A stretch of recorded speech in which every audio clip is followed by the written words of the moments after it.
Actually, I thought I might take roll and then decide. I don't think there is. I think it's up to us. So, ready to start? Let's go. Ready, James?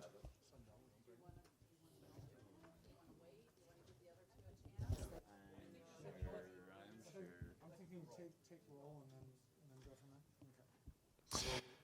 All right, good evening, everybody. I'll call to order the August 28, 2019 Planning and Zoning Commission meeting. First item on our agenda is roll call. Commissioner Teta. Present. Commissioner Poland. Here. Commissioner Schernick. Here. Commissioner Goldberg. Here. Commissioner Flagg. Okay, we have two commissioners who said they'd be here, but they are not here, and we have an alternate in the audience. So Commissioner Lukács, if you would like to take a seat and serve tonight, that would be great. Either? Ah.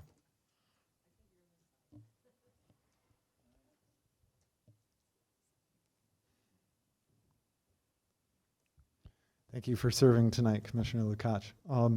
Next item is communications from Don Burchett, our planning manager. Good evening, Chairman Schernick, members of the commission. I wanted to introduce you tonight to our new attorney who will be helping with the Planning Commission.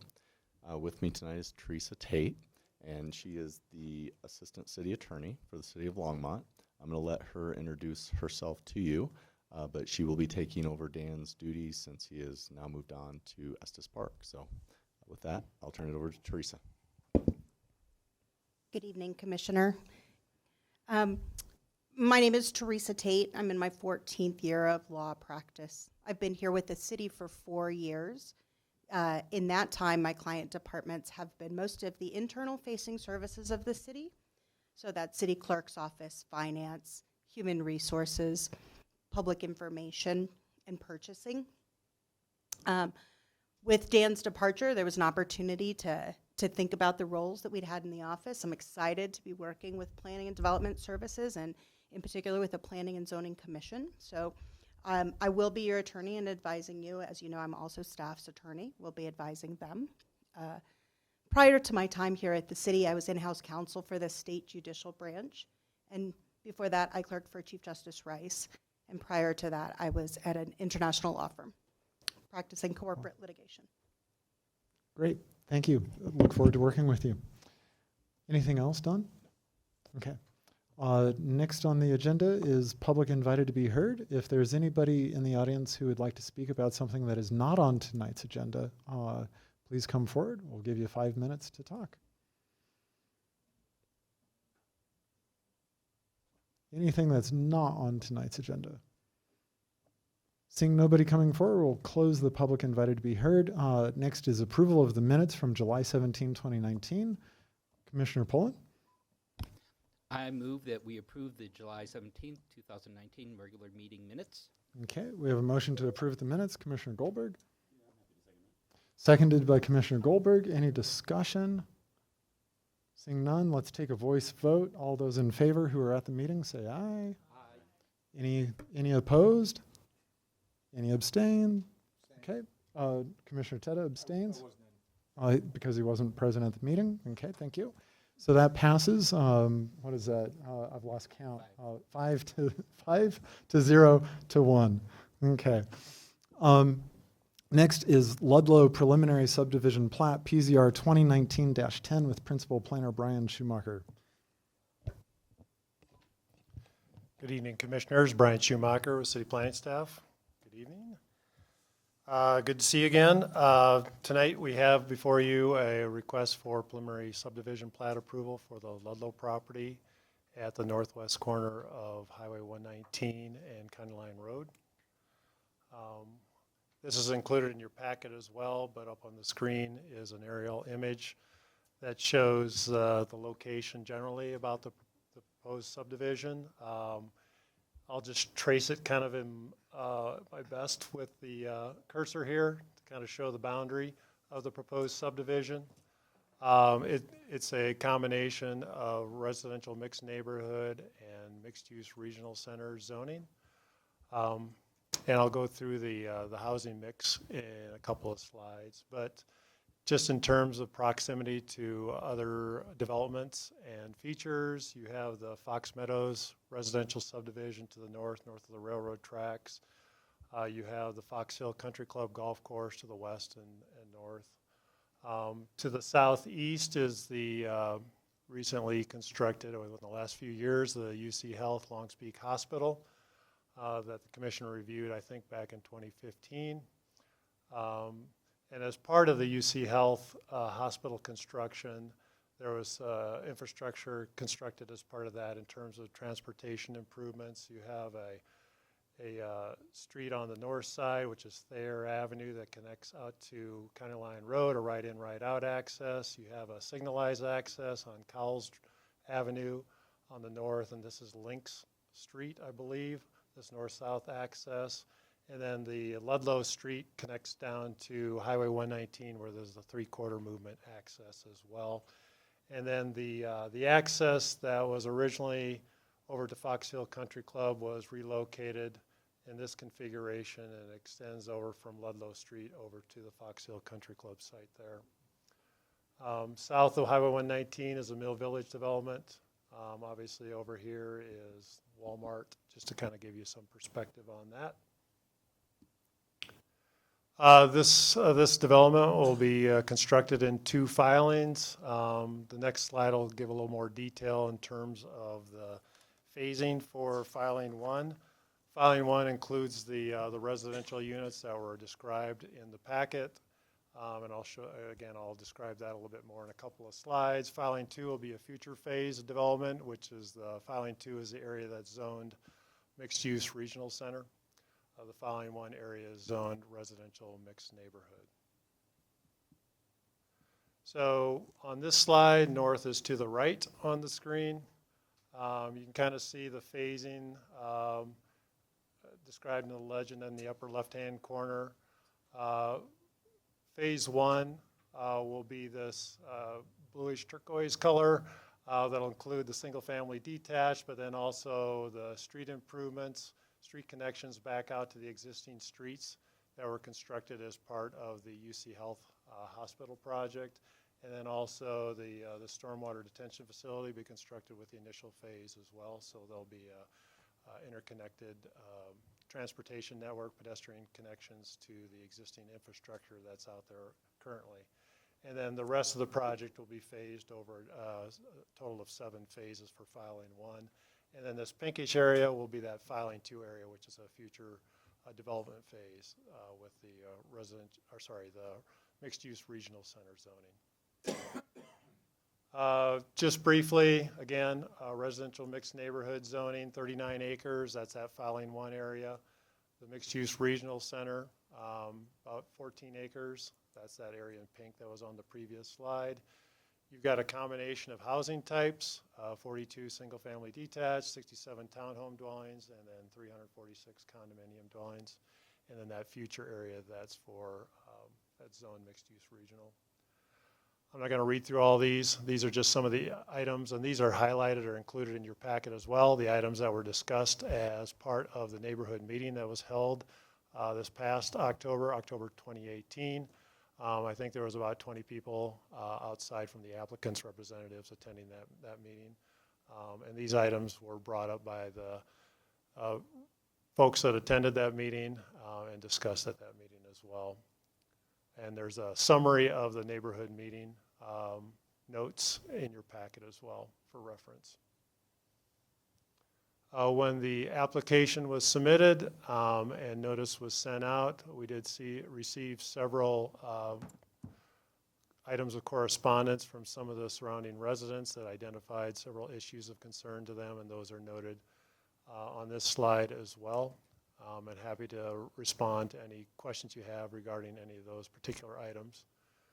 The applicant certainly can respond to those as well. We did send out the notice to the surrounding surface property owners within 1,000 feet of the perimeter of this property on August 14th. In compliance with the notification requirements, the property was also posted on August 14th, and then there was notice put in the Longmont Times call as well regarding the public hearing. I did receive one phone call just generally asking where the project was. I provided that person with a vicinity map. It seemed to address his questions. I haven't received any other correspondence or phone calls other than that since the notices were sent out and the property was posted. So just briefly on this slide, again, just to summarize, Plan and Zoning Commission is the decision-making body on preliminary subdivision plats. The applicant is responsible for demonstrating that they comply with the applicable review criteria, and they have an additional presentation. They'll go into that in more detail as part of their presentation as well.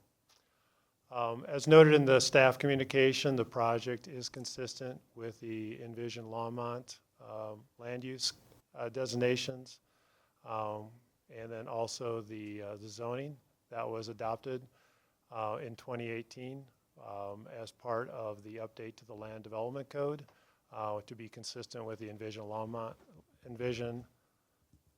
plan.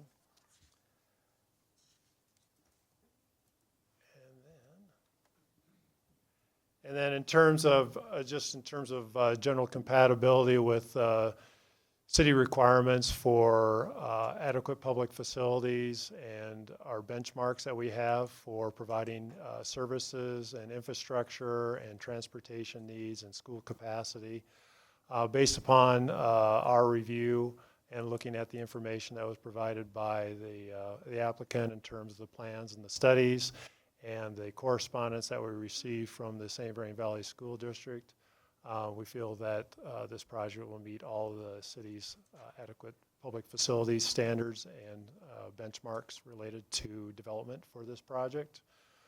As part of our review, no modifications, variances were requested as part of this request, so we don't have any of those to bring forward to you for consideration.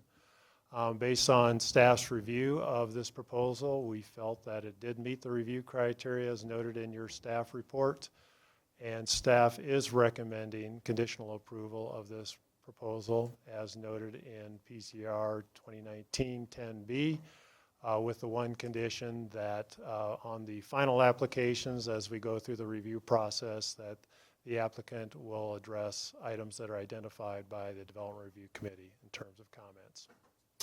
That concludes my brief remarks. I'm happy to respond to any questions you might have.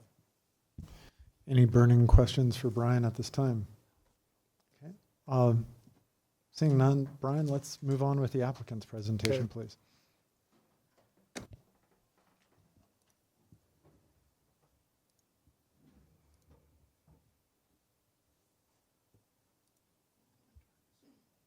What's that? Oh, yeah, sorry. You go ahead. Yeah, go ahead. You can take the chair if you want. Yeah, put it up. You want the chair? There used to be a, do you want to use a clicker? You want this, the mouse? Yeah, this is Okay. easier.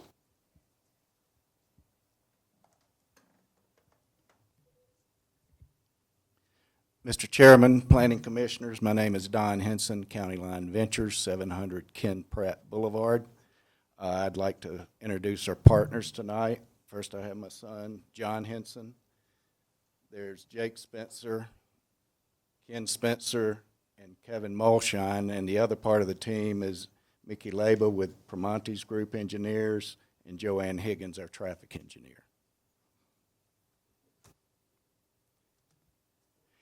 You've seen the location of the Highlands. This is just a little zoom out showing what's around there, starting with the Harvest Junction Shopping Center, the elementary school, Trail Ridge Middle School, of course, the Union Reservoir, Smuckers, and Walmart. There's shopping, there's recreation, and there's schools close by.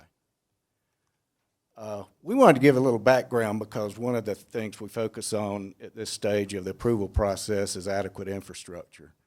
This property was owned by a group led by Mr. Greg Ludlow. It was 128 acres. And as you all know, he sold the corner parcel to UC Health to build the Longs Peak Hospital.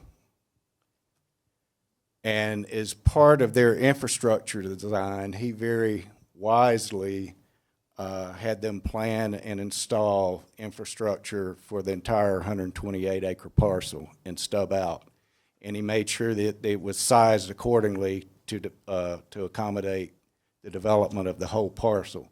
The water lines are there, the sewer lines are there, the drainage is set up, and the transportation is there. In fact, Mr. Ludlow's in the audience right now. Just wanted to say, a very wise decision to do that.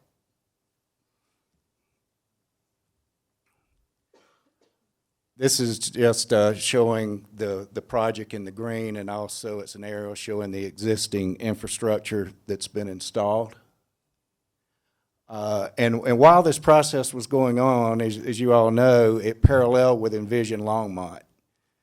And Envision Longmont was essentially a revision of the comprehensive plan to update and to decide and plan for growth in the future. It was a year of public outreach, more than 5,000 people directly engaged, more than 11,000 additional people participated informally. One of the things that came out of Envision Longmont was the housing shortage here. We have a demand for about 9,366 households by 2035. Under the old plan, we were 1,682 units short, so Envision Longmont really focused on increasing the density, and they also focused on location of where the growth should go. One of the things they found out is 63% of Longmont workers live outside of Longmont and drive in every day. I think that's evidence of the lack of affordable housing and workforce housing within the city. These are some of your workforce commuters: the teachers, retail workers, law enforcement, firefighters, nurses, and service workers. It would be nice if they could leave their shifts and live in Longmont instead of driving home. Envision Longmont focused on where and how we should grow. They identified what they call areas of change, which are areas appropriate for development, where they felt it made sense. A lot of it had to do with locating development where infrastructure was. It had to do with locating residential next to jobs, so you decrease the commutes. And you can see the Highlands is located in one of those areas of change. In fact, that area of change is called the Sugar Mill Highway 119 Gateway, and that was one of the areas that Envision Longmont focused on for residential development. As part of that process, and again through a year of meetings and more meetings, what came out of Envision Longmont is this Planning Commission and later City Council designated the land use for the project as mixed neighborhood to the west and regional center to the east, as you see there. The regional center allows for retail, restaurants, offices, and high-density apartments. The neighborhood center is the one that we're really excited about because it allows a variety of housing, from single-family detached to townhomes to multifamily buildings, typically 6 to 18 units per acre. So it allows people like us to come in and really create a community and create some diversity there. Mix of housing options and densities, and it also, and it even says Envision Longmont, and it makes sense why the planners put it as mixed neighborhood in there, because you have the regional center to the west, and then you have some lower density residential nearby. The mixed neighborhood acts as a transition and a buffer between the two. And that brings us to our community design and our layout. You can see here is the land plan. You can see the red is the UC Health Regional Center and other fairly high intense uses. The area that is in the mixed-use regional center, we think it will probably be high-density residential as apartments.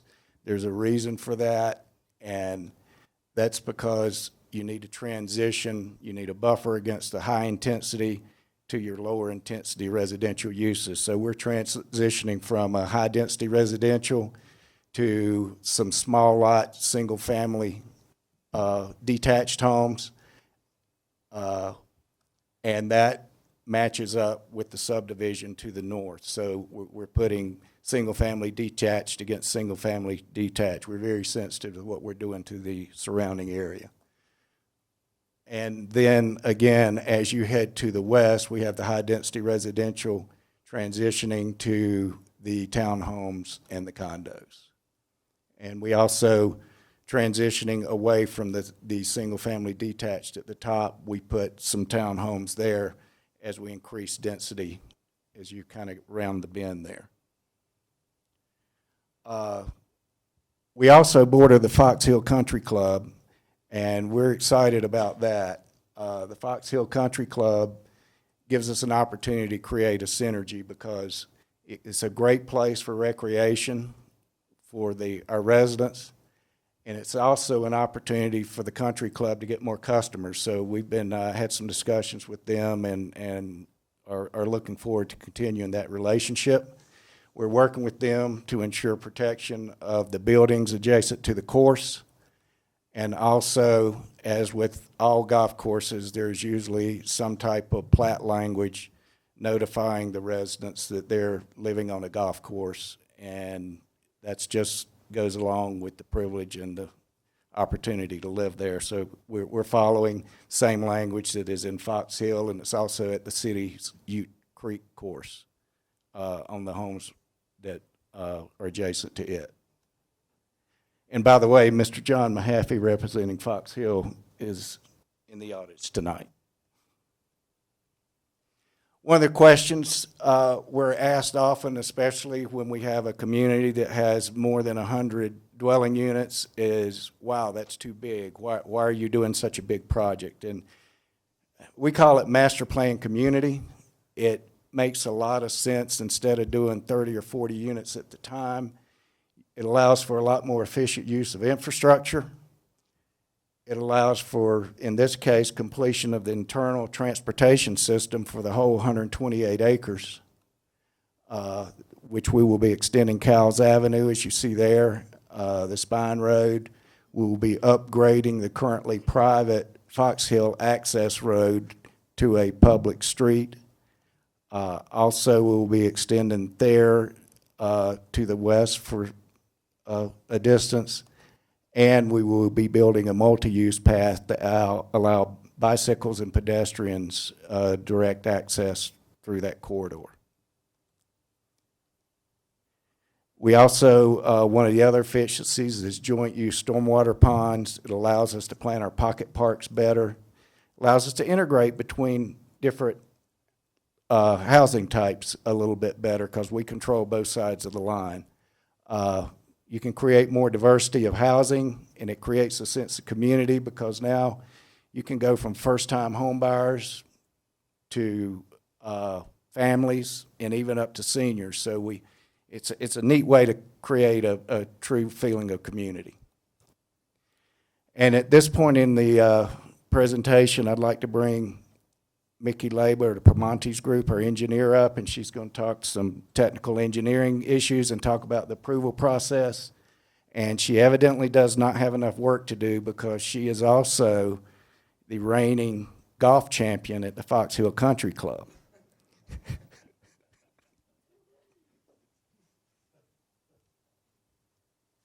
I just don't sleep much. Good evening. Again, I'm Mickey Labor with Primantes Group here in Longmont. And let's see here. Oops. Got it. There we go. As previously indicated, the site here that you see is situated within an area having infrastructure that was master planned with the UC Health Longs Peak Hospital development. So it makes it unique and a little bit easier for the engineering and planning wise for our site. But collector and local roadways as well as the utilities were designed and constructed with the site, up to the site. So we're really basically connecting to it and site designing the interior for that. The site characteristics of this 53-acre master plan development includes the site being broken up into 2 filings and multiple phases within the respective filings. The development is being proposed as a multi-year build-out project, and the overall site design includes the single-family detached adjacent to, which Don Hinson explained, to the north, adjacent to the single-family detached as well, and then attached housing buffering the Fox Hill Golf Course and the driving range. Filing 1 that you see there in blue is the westerly 39 acres and is zoned residential mixed neighborhood. The single-family and multi-family residential are permitted within the zoning, and the maximum allowable density, as indicated before, is 18 units per acre. Our proposed use consists of the 42 single-family detached units having a density of approximately 5.5 density units per acre, as well as the to the south, the multifamily, the townhome and condo units having a density of 13.3 density units per acre. So the total combined is 455 units, having an average of approximately 11.83 density units per acre. Filing 2 that you see there in the red is the easterly 14 acres and is zoned mixed-use regional center. The minimum density in the zoning is 18 units per acre. There's not currently a maximum density within the zoning as long as other development standards are being met. This area here on our preliminary plat, as you've seen, is identified as Tract A within the plat, and any site development within this will still have to go through site development requirements and meet the density requirements. The proposed roadway network includes approximately 5.6 acres of public right-of-way. This includes local roadways as well as the extension of the Cowles and Thayer collector roadways. Additional site characteristics include having buildings having a maximum height of 35 feet. We're providing 20-foot setbacks are being provided around the perimeter of the site, which exceeds the city requirements and allows for greater buffer areas. We're proposing approximately 2.5 acres of green space, as well as parking ratios include 2.65 spaces per dwelling unit, as well as 1.2 covered spaces per unit. We briefly touched on the phasing that would occur here. So under filing 1, there's a proposal of seven phases. Phase 1 being the blue that you see there, and the single family, which is required for the preliminary plat process. And then the additional phasing would be broken up between 6 different phases, which would have to go through a site development separate submittal than the final plat process.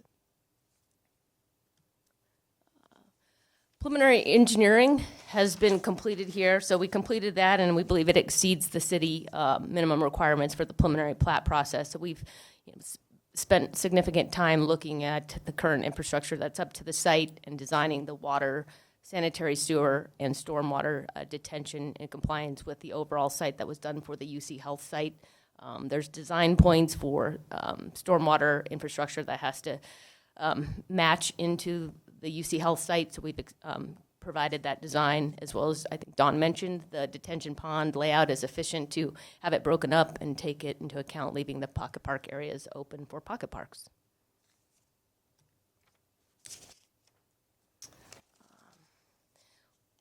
Just to briefly touch on the preliminary plat process, we started this process over 15 months ago, meeting with the city, establishing requirements and what would need to move forward. So it's been a lengthy process to get to this step.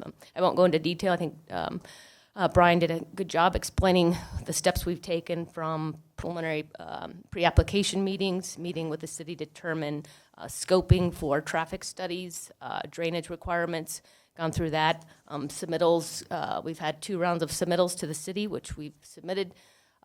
City's staff has issued comments. We've met with them, addressed those comments, and resubmitted again.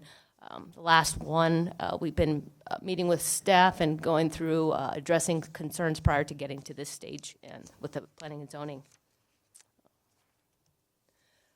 The next step for us, if getting approval tonight would be to move forward with the final plat, public improvement plan, and site development plans, which would be required. The single family and the infrastructure would be included with the final plat process and the public improvement plans. So the other filings, as far as the townhome and condos, would require a separate site development submittal, which we could either break it up into different phases or go in with one site development plan.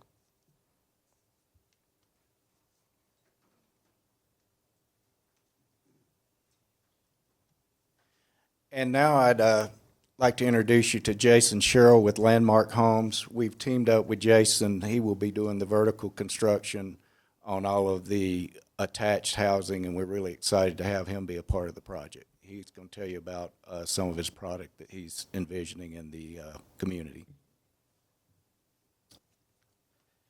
Good evening, Planning Commission members. As Don mentioned, my name is Jason Sherrill, owner of Landmark Homes. First of all, I just want to express our appreciation to be a part of the project. As a home builder, we've been in the community or in northern Colorado for about 25 years, building homes and building attached homes. As it says here on the slide, 92% of our product is attached for sale construction, so we're very familiar with providing and delivering high-quality product in this space. And so what these guys have done and providing, I guess, the roadmap and the foundation for this kind of product, our kind of product to fit in this community, we think is a perfect fit. So we appreciate the opportunity. Just a little background from us again. We're have been Northern Colorado's Home Builder of the Year for 3 of the last 5 years, excuse me. So we certainly take a lot of pride. I'm not sure how to get rid of that. Okay. I'm a Mac guy. I'm not a PC guy.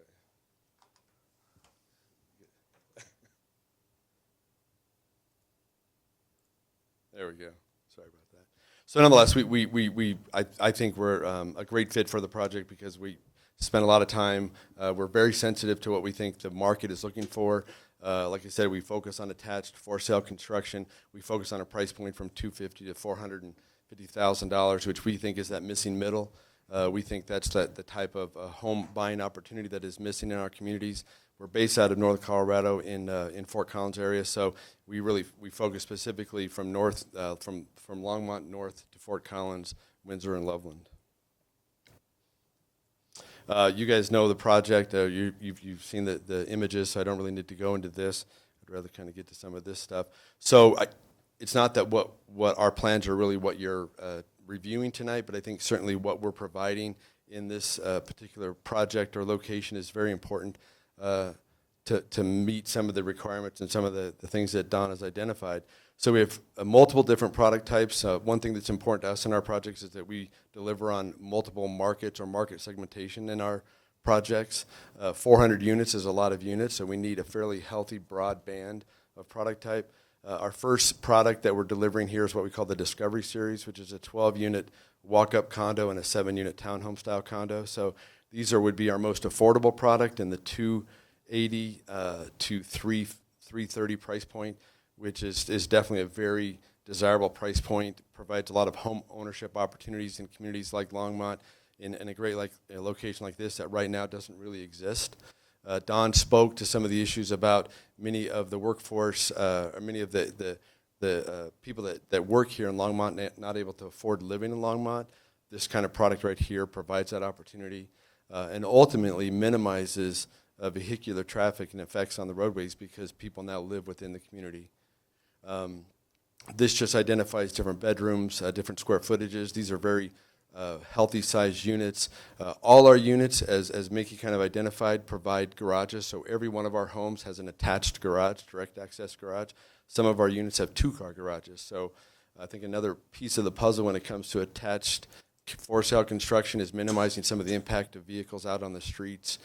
So by providing garages for all the units, I think is an important piece of a successful puzzle. We also have our Flatch product, which you see kind of identified there in the center. What makes that Flatch product unique actually is the foundation of that product was a project we did here in Longmont a few years ago called Hover Place Condominium, which is right in the Hover community. It's a 60-plus project, but the foundation of this product was seated there, and that is an elevator service condominium product. So every unit in that product becomes accessible. So not only is it very 55-plus friendly, but it's also very accessible friendly. So there's a 12 and 20 unit floor plans within the mix of that product type, 1 to 3 bedrooms, again, very healthy square footages, and again, every one of those units has a direct access garage or a garage. The other products that we kind of end with here is the fee simple townhomes. That provides us an opportunity, I think, to take best advantage of the single family market or those families that maybe can't quite afford that single family house in the community, but want some of those amenities. They want a little yard, they need a 2-car garage, they need space for their children. So this provides us the opportunity to deliver that product, which further, I think, expands or improves that overall mixture of community and product and diversified demographic that can live in this community. This is just a little snapshot, some of the images. Again, the foundation that Don and his group are doing, is critical, but if we don't then deliver on a great looking product, a product that I think expands the overall quality of the community, then we haven't done our job. So we just want to give you some imaging of like the 12 unit of the Discovery Series stuff, the 12 unit condo, the price points, and again, our Discovery Series townhomes, which these are really nicely appointed stuff. I would encourage all of you to take the time, if you can, to go to anywhere of our projects in Northern Colorado and look at the fit and finish. We take a lot of pride in delivering high quality units. This is our flats product that we mentioned. It's both a 2-story and 3-story product, 12 and 20 units, elevator service, very unique to the market as far as home ownership opportunities with an elevator, providing accessible opportunities and affordable opportunities for 55-plus, particularly 55-plus demographic. Again, in a very reasonable price point of the $280 to $390. And lastly, again, is our higher-end townhome product and then our market townhome product. So again, this provides the opportunity for that family to still have much of what you would get at a single-family home within the community.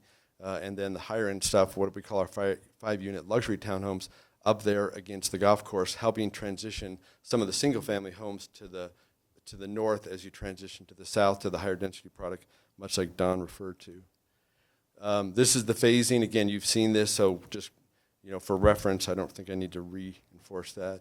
And I guess that's about it. I'm happy as we move through this process to answer any questions about our product. I certainly, again, appreciate the opportunity to be here and to be a part of the project. Thank you.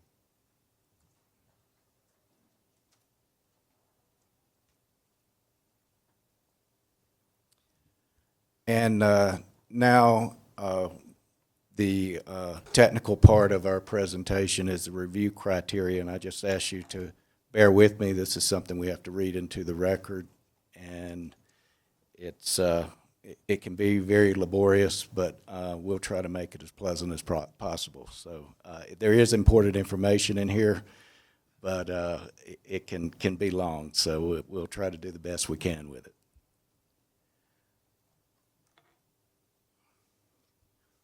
One of the first review criteria is the application is consistent with the LACP, the comprehensive plan, conforms to any previously approved concept plan, preliminary plat, or PUD plan, and complies with all applicable statutes, codes, ordinances, and regulations. I want to talk about compliance with Envision Longmont. In the mixed neighborhood, we showed you the requirements to that for the mixed neighborhood land use and zoning, single-family detached homes on smaller lots, townhomes, multifamily buildings, which are condos, typically 6 to 8 dwelling units per acre. Our plan hit the sweet spot at 12, so we definitely comply with that. We provide a mix of housing options and densities, and one of the other criteria is it serves as a transition between single-family neighborhoods and higher density centers, so we checked all the boxes there. The regional center, we talked about high density apartments. Obviously, that is one of the allowable uses there, so we checked that box. How do we further the goals and objectives of Envision Longmont? And this comes straight out of the Envision Longmont publication. We increased the share of development in areas of change, which we talked about the areas of change earlier. We're doing that. Increased density. We're in the sweet spot between the 6 and 18, so we're certainly doing that. We check that box. Increase housing diversity. You've seen the mix of housing in there, all the way from single-family detached to several different versions of townhomes and condos. We definitely check that box. And increase or maintain the percentage of residents within a half mile of a park, greenway, or recreation facility. The Oligarchy Greenway runs through the parcel, so we certainly check that box. The preliminary plat complies with envisioned Longmont land use and corresponding zoning. Preliminary engineering has been submitted and reviewed by staff to ensure conformance with applicable statutes, codes, ordinances, and regulations.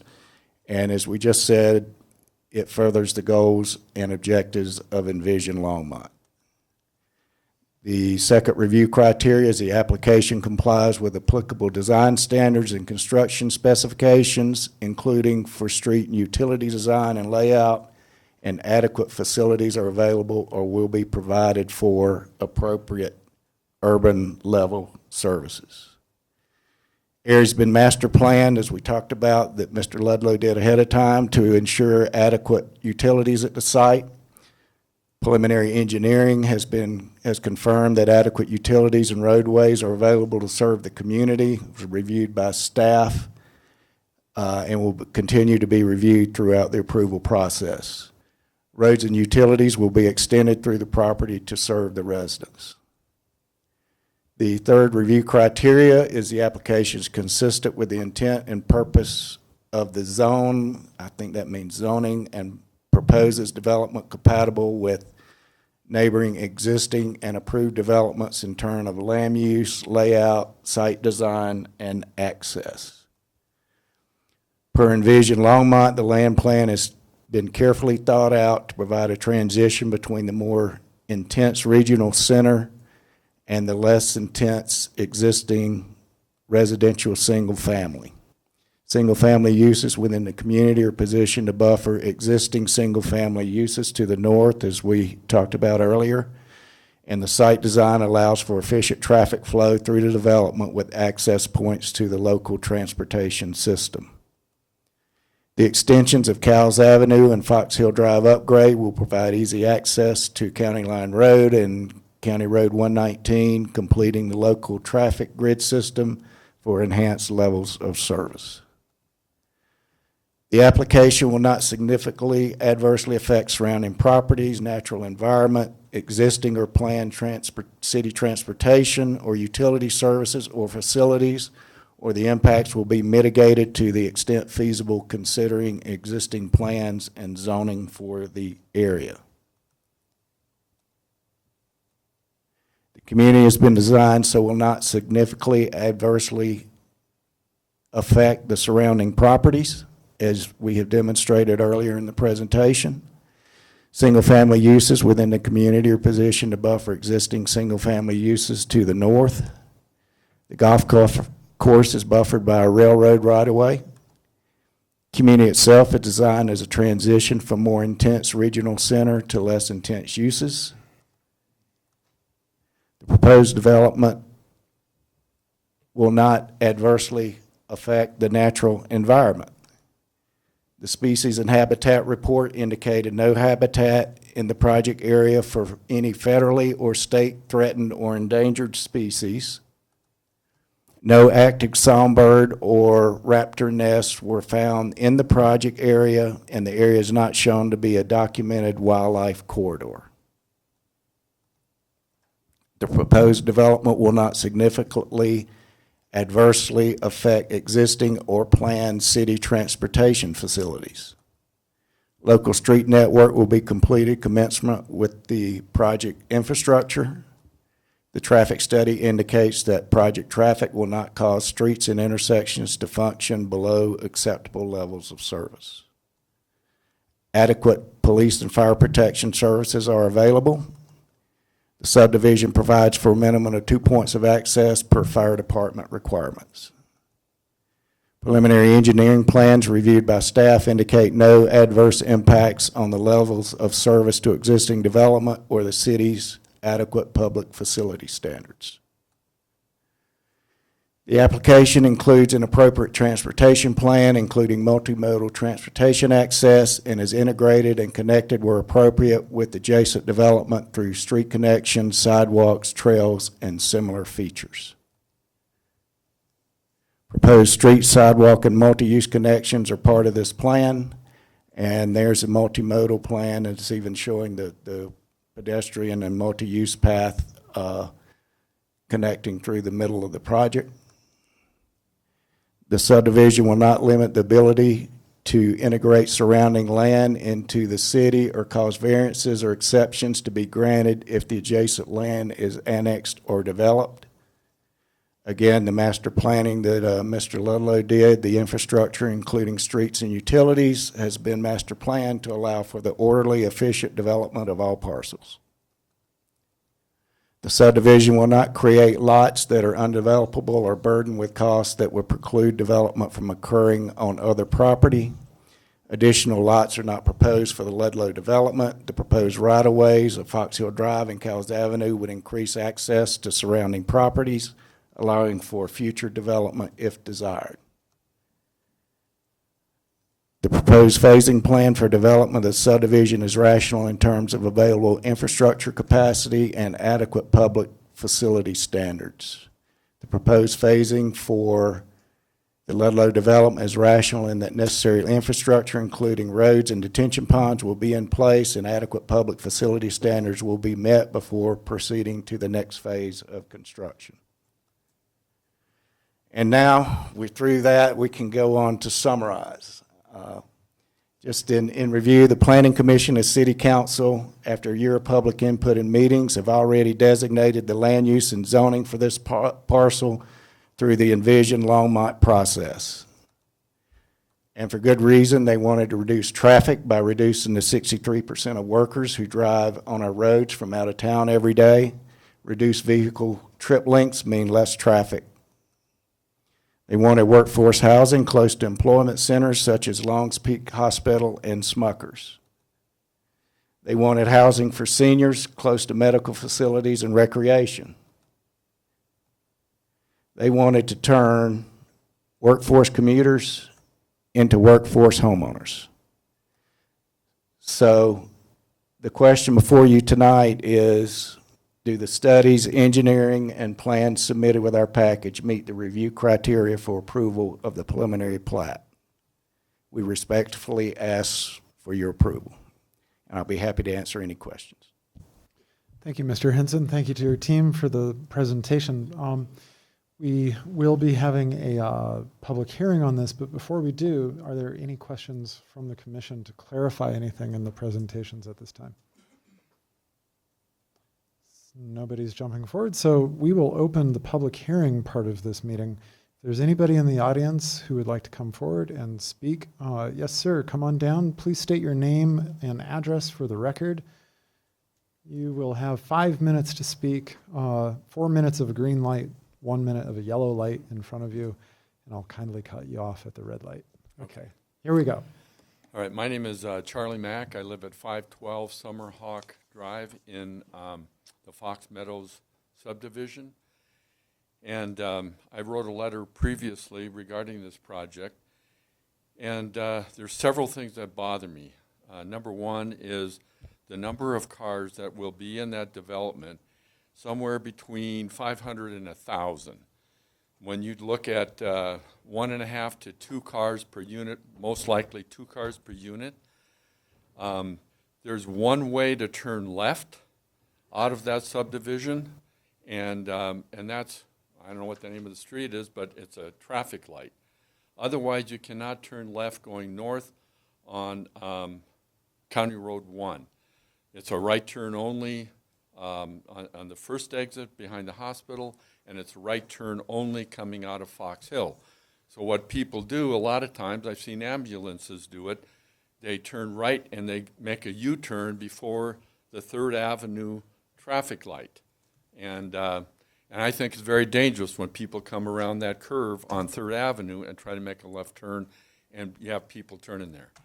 7 o'clock in the morning, the traffic is outrageous. People coming into Longmont, and you're going to put 1,000 more cars into that area, and people trying to get out, I think is very dangerous. The parking. You drive around the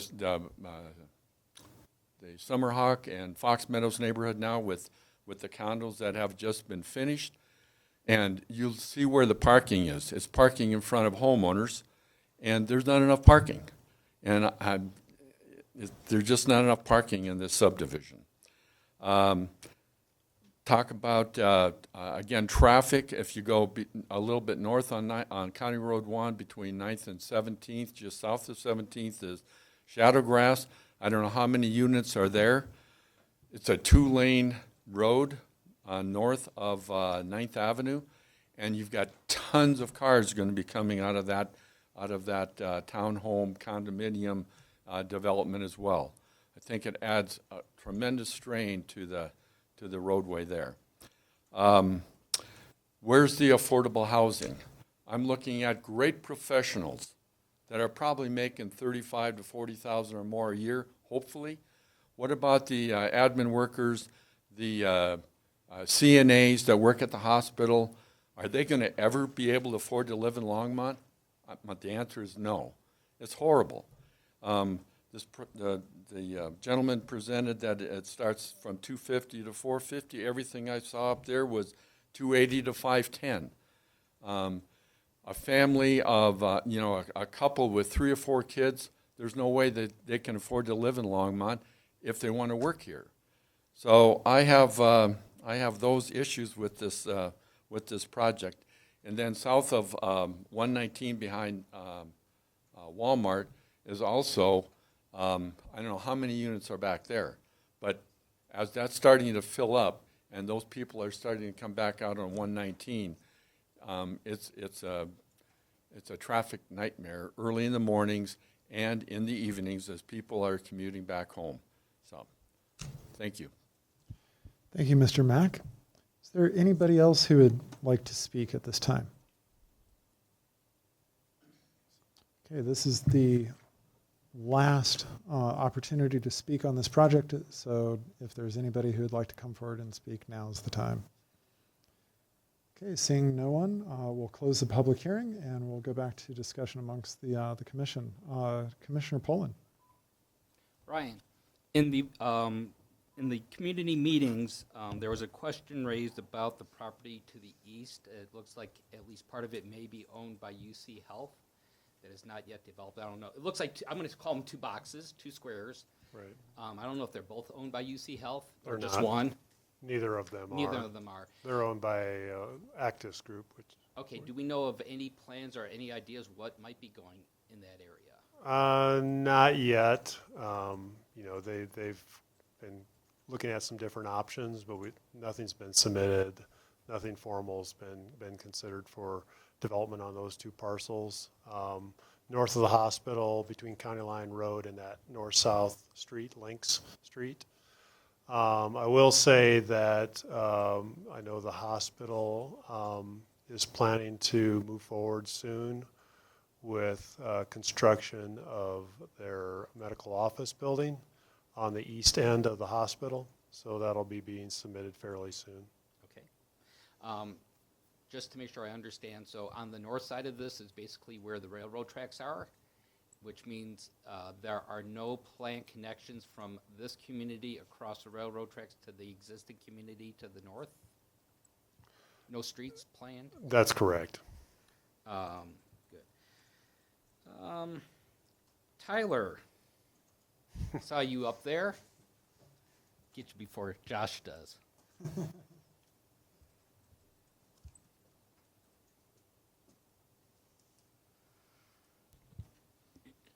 Good evening. Good evening. So there was a couple of concerns raised by the public, and there was also in the public comments correspondence. There are concerns about people, first of all, going from this subdivision out north on County Line using the one light. Does the city see any issues with that? And I know that there's the second intersection that currently doesn't have a light. Is there plans to maybe make that a light once there's more population in the area, or are we basically going to be with just the one light for the left turns onto County Line? Chair Shernick, Commissioner Poland. Some history on this, as the applicant alluded to. Initially, when this came in for development with UC Health Hospital, what they said was true in that when we were looking at the UC Health build out, we were looking at potential full build out of this whole parcel, everything in here, and what does that infrastructure need to be to facilitate that? And so all of that was sized according to the trips that we were anticipating at that time. This is a piece of that coming in, and it appears to be consistent with with the numbers we estimated in that initial traffic study with UC Health. We do anticipate that we will have capacity at that one County Line and Cowles to meet the demands for the 2040, which is the long-term analysis that this looked at. We're not anticipating any changes to the southern access on County Line at this point. Okay. Second question is, for people who want to go east on 119, it looks like, if my memory serves me, that from the subdivision, the only way that tends to make sense is to go to County Line and then make the left turn there, because it doesn't seem like to the south, coming out from the area by the hospital, there's no way to cross over and head east. And if you head west out to 3rd Avenue, there doesn't seem to be a good way to make that quick left and then get onto 119 there. Is that true, or are there thoughts on what the city might be doing for that? Chair Shernick, Commissioner Poland, you're right. That is the only way to head east on County Line Road or on 119 would be to make a right from either Cowles or the southern access, and then work your way over to that eastbound or the southbound left turn at County Line and 119, which in the morning, it's a pretty heavy volume and can be a painful movement. At this point in time, I don't know if we have anything else planned for this development in relation to that movement. Okay. I think that's all I have for right now. Thank you. Commissioner Flake.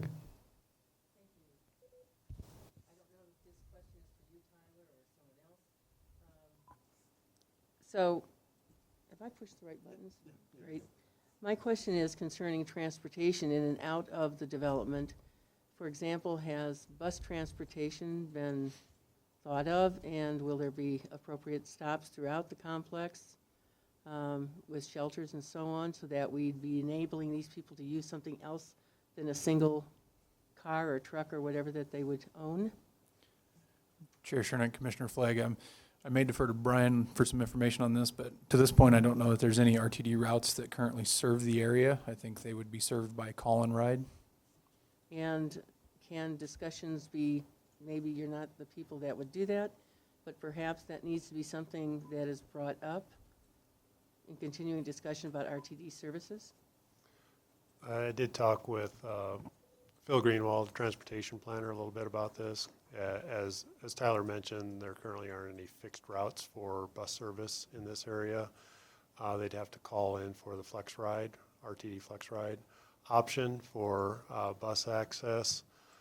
Phil did mention with some of the future planned improvements for the bus rapid transit facility at First and Main, when those facilities are constructed, that they are planning to discuss with RTD about relooking at all the city bus routes. Okay, and so new developments then would be taken into consideration? Yes. Because they're quite a few. And then I guess I'm done with the transportation part of it, except that will you be having a great deal of parking on the street anticipated for the guest parking? Chair Shernick, Commissioner Flagg, I'll defer to the applicant if they probably have better information on their parking that they're planning with us.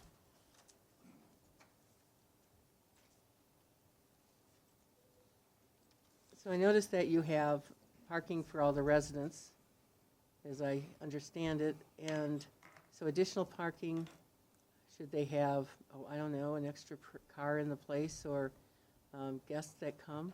Where would they park? Yes, we examine that very carefully. We do have parking in the garages. There's also room to park in some of the driveways, but the main spine road through the development is designed for parking on both sides of the road, and we exceed the parking criteria that is required. We feel very comfortable, especially with the spine road having parking on both sides, that that won't be an issue. And as long as you're here, I'd also like to look at the size of your pocket parks in terms of, I'm sure you're anticipating families living in some of the multifamily and townhouse areas.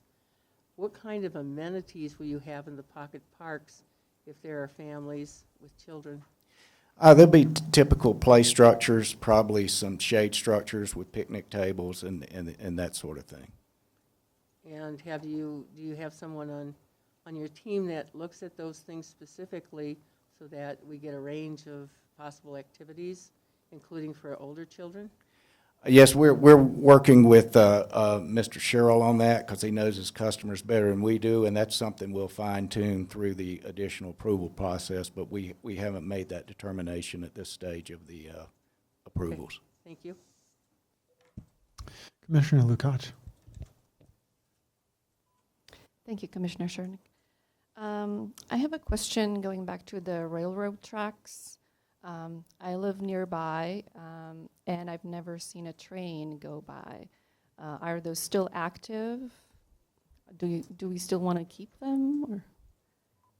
Or? My understanding is that rail line's still owned by Great Western. It's used infrequently, although it's not to say that the rail line could not be used more frequently in the future. I did note in the staff report that the Smuckers plant that's under construction to the east with one of their, I think there's phase 2, they're showing a rail spur from this rail line connecting to the plant. So there's potential that they may want to use that rail line for transportation of some of their materials. So there is potential in the future for that rail line to be used more frequently, even though it currently is not being used frequently.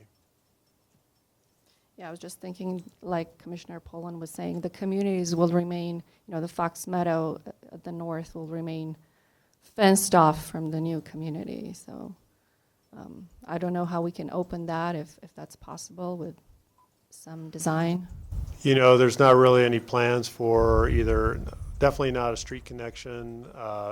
We didn't really talk about or have plans for pedestrian connection. There is a pedestrian connection currently built. When UC Health was constructed, the hospital, they provided that pedestrian connection along County Line Road, which is an 8-foot wide bike pedestrian path, connection up to the north across the railroad tracks to connect into the city's pedestrian network.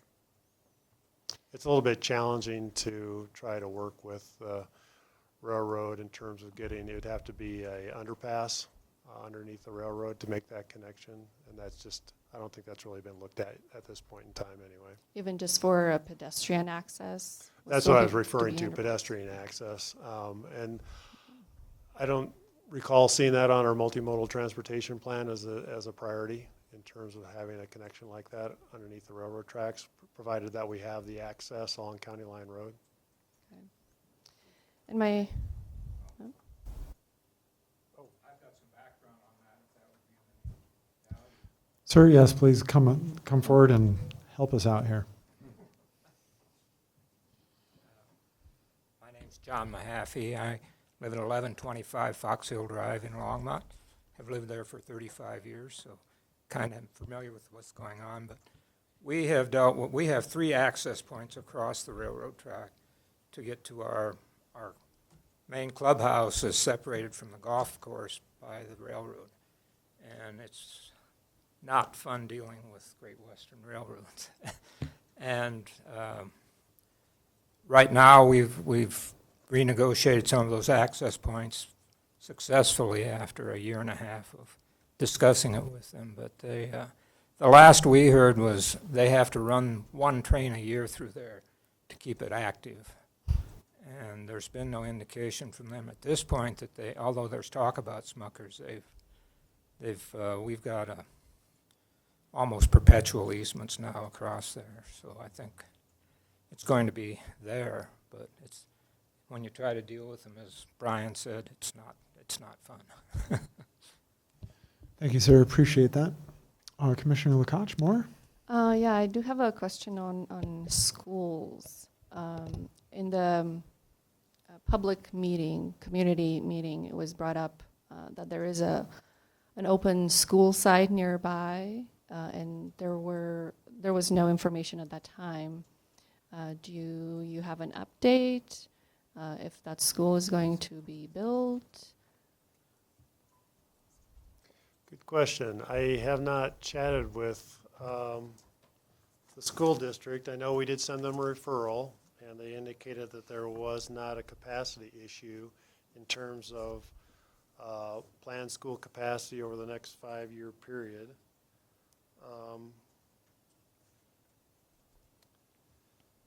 And that site to the north on the Fox Meadows subdivision, there's a planned elementary school site and a neighborhood park site.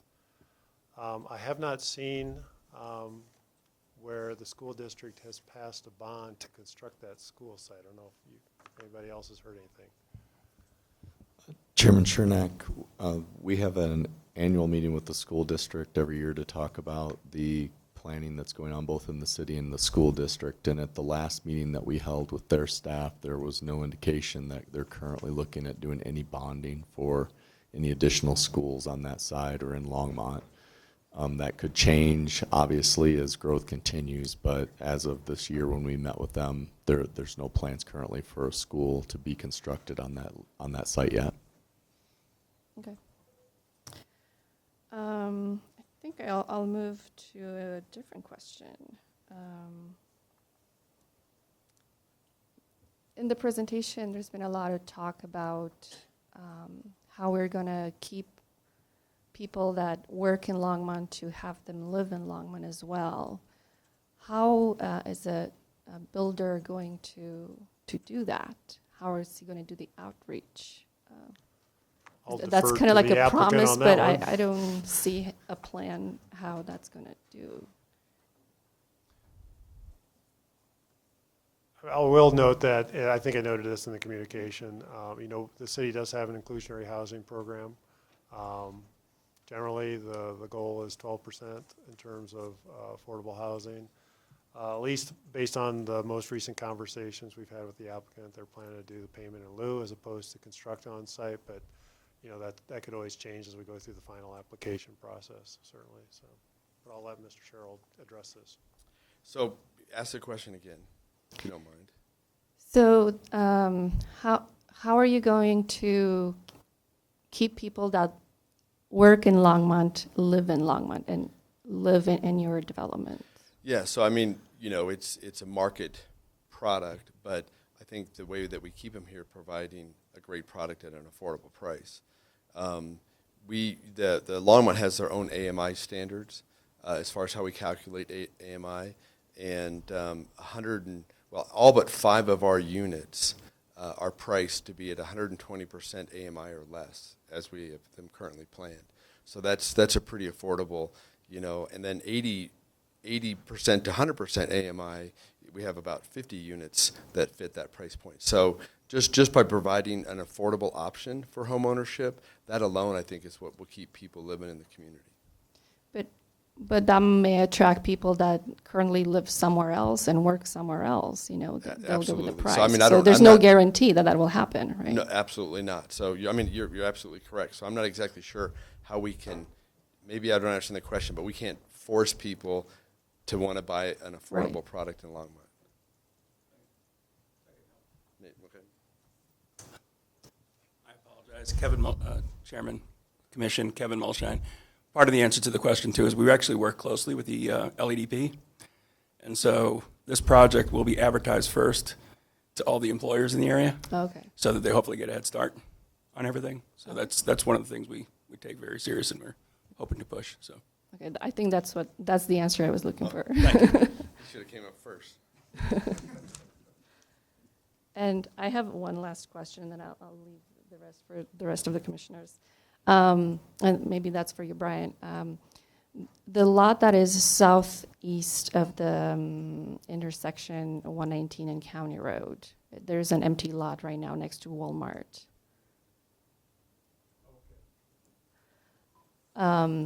How is that zoned?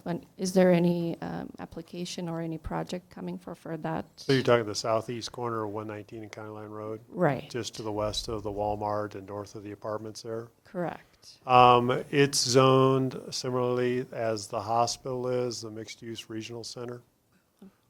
So it would allow, the intent is to allow commercial uses, office uses, retail, restaurants, apartments, multifamily is allowed as a secondary use, not the primary use, but a secondary use in that zoning district as well. Okay. So. Yeah, that's what I was hoping to And- hear. Yeah, and there are no immediate plans that I'm aware of. I have not seen any development applications yet for that site.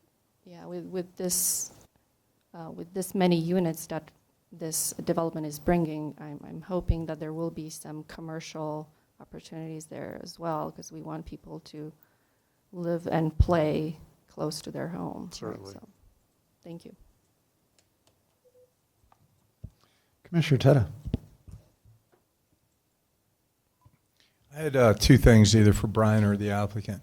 First, with the fee in lieu, approximately what does that amount to? And does the city earmark it or set it aside and specifically use it for affordable housing?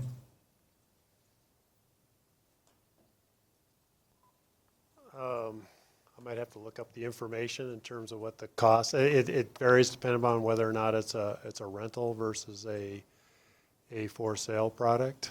I believe the rental payment in lieu is about $1.90 a square foot, and that's for the the living space. I believe the for sale payment in lieu, I want to say, is around $7 and change. I can't remember exactly the exact number. Kevin might know how much he's writing the check for.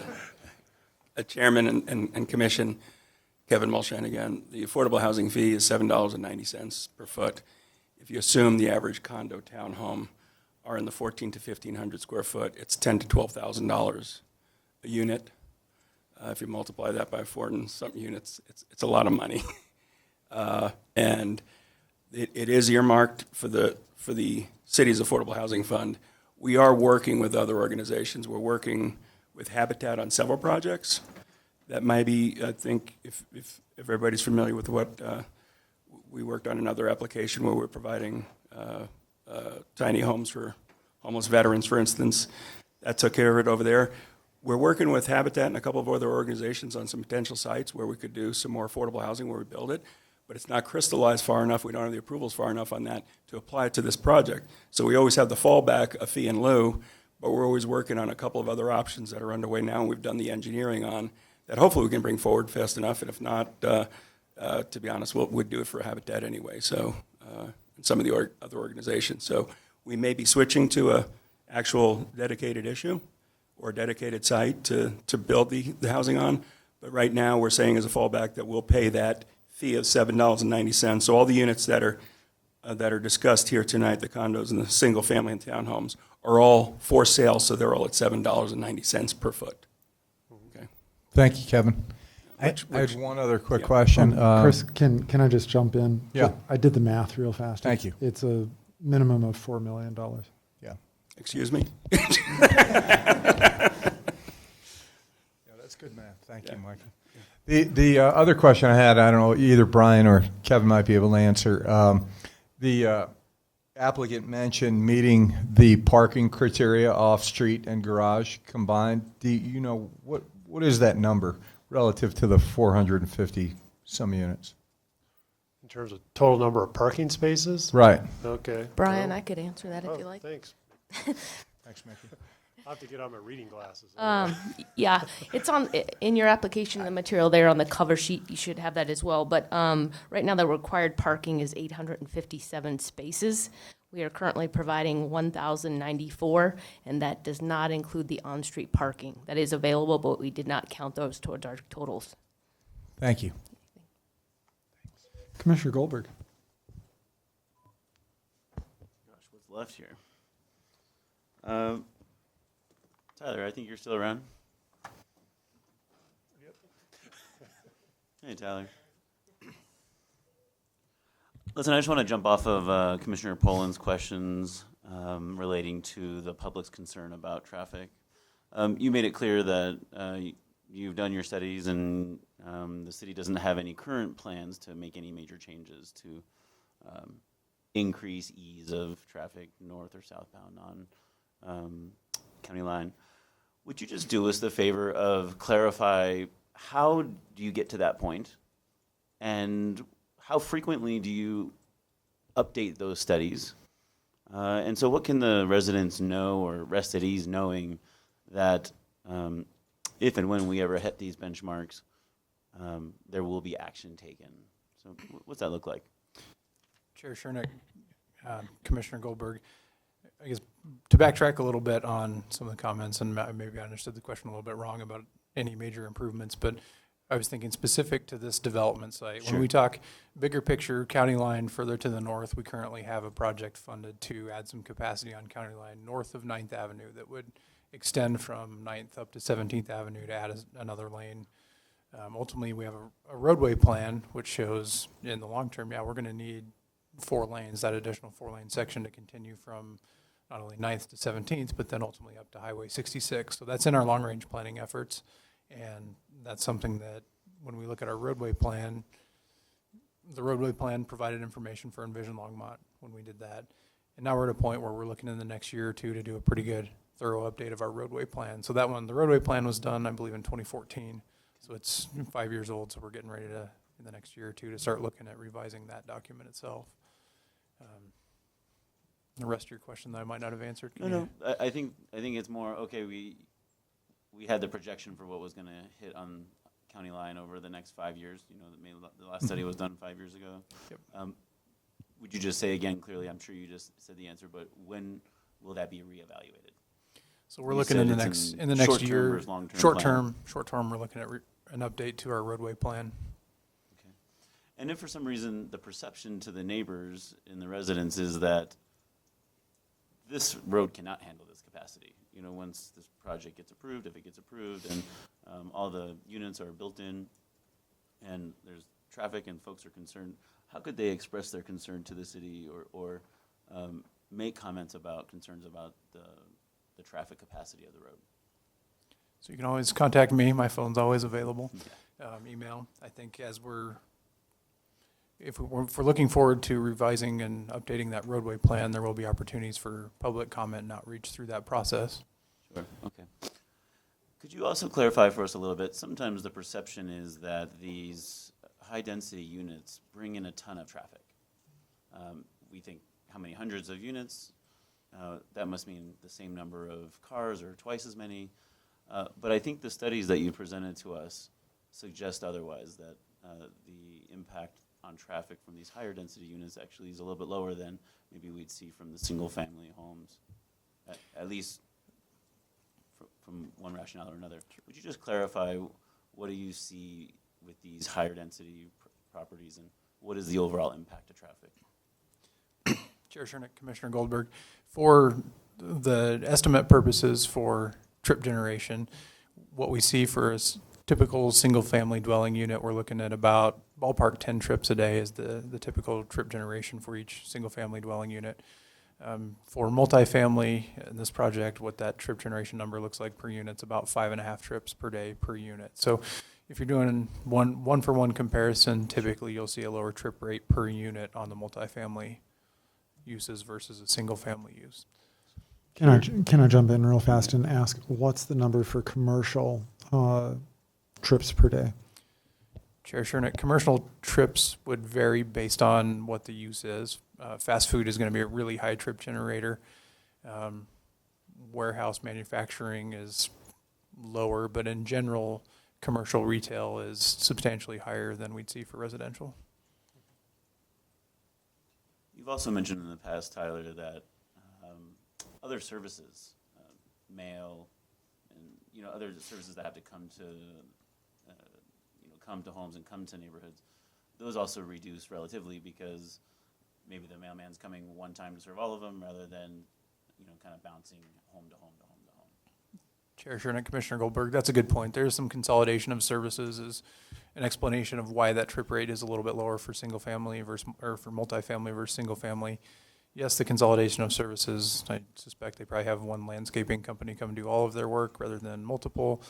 And you think about the user as well. Typically you're, and generalizing here, and single family households are usually often families with, I've got a wife and a kid, they go run their trips for the day, I go run my trips, and a lot of times in your apartments you might not have, maybe you have younger people or younger couples who don't have kids in the household, or even potentially older who are the empty nesters where their kids have moved out and they just don't want to maintain a house anymore. So I think the patterns of what you're seeing for trips is what leads to that lower rate.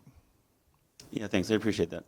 I just think it's important for the public to know that as we consider these projects, that the perception of incoming traffic is brutal and it kind of hurts us all, and it's easy to perhaps magnify it.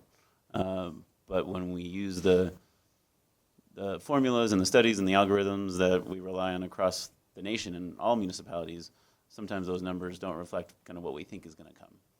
And so it sounds like, at least to this point, the city has done the math and is taking appropriate action, which might not be any action now, but we'll check again soon. Correct. Is that pretty fair? Mm-hmm. Cool. Thanks. Hey, Brian. I didn't make that noise.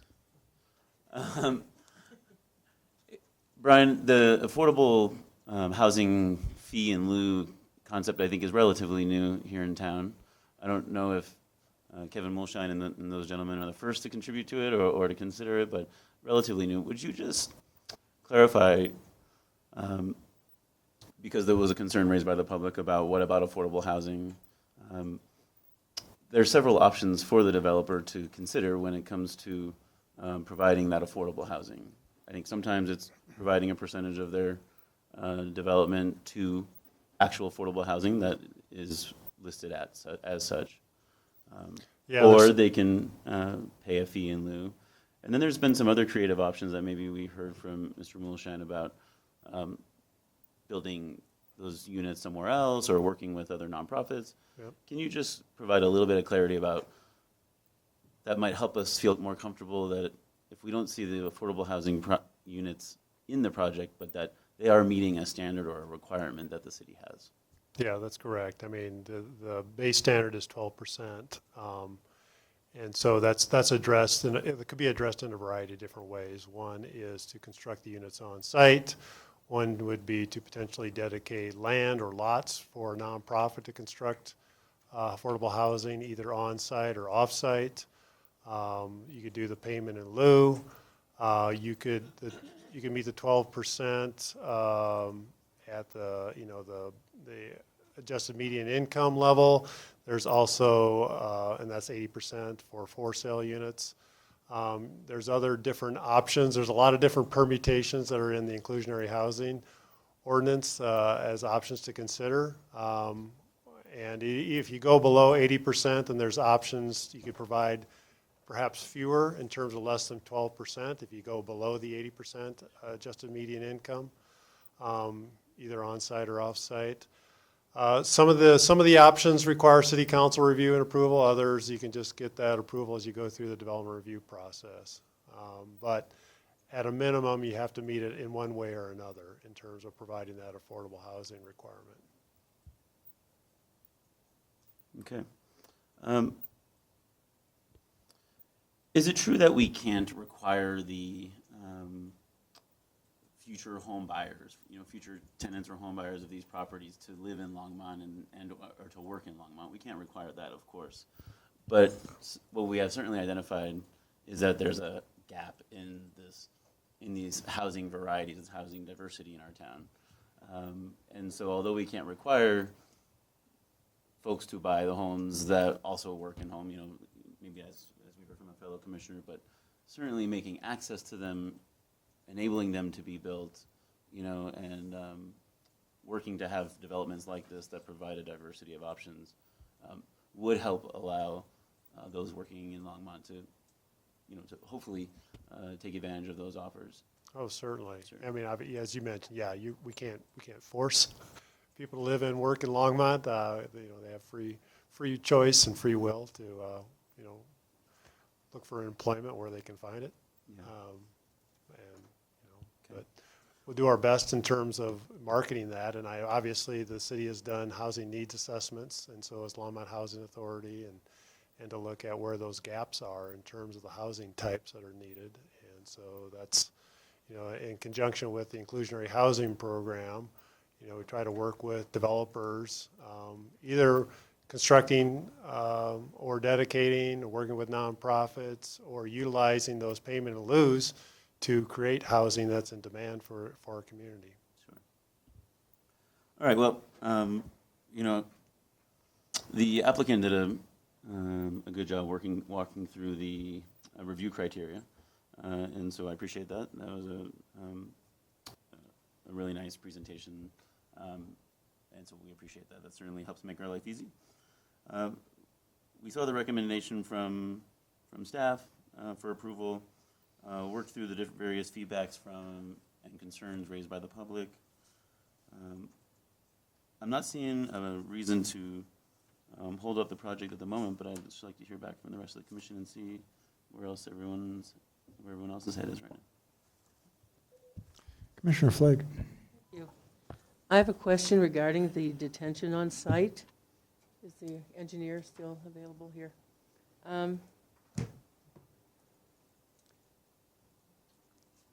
Could you go over briefly how the site drains and ends up in the rather large detention facility on the east side, and where that goes from there? Not that this property would necessarily be affected, but we did have a flood in Longmont some time ago, and things happened that we didn't know would happen as a result. And the site is not, it's not completely flat, but I'm interested in finding out where the storm drainage works and how it gets out of the single family area and what the mechanisms are. You bet. Let me pull up a site to help Okay. identify that.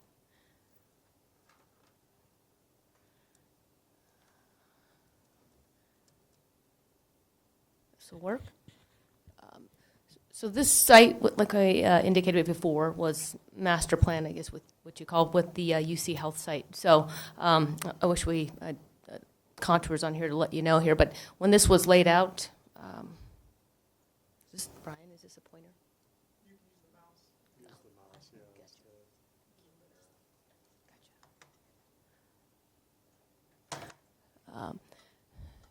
So in your packets, you should also have, I believe, a copy of our drainage, maybe a basin map. And that's actually what I was looking at. Okay. Was your So when this was drainage. laid out with UC Health, I think there's a, if you look right in this area here, the center area, it was designed for, to capture this part of the basin, all of this with the single family. So this was all draining one way.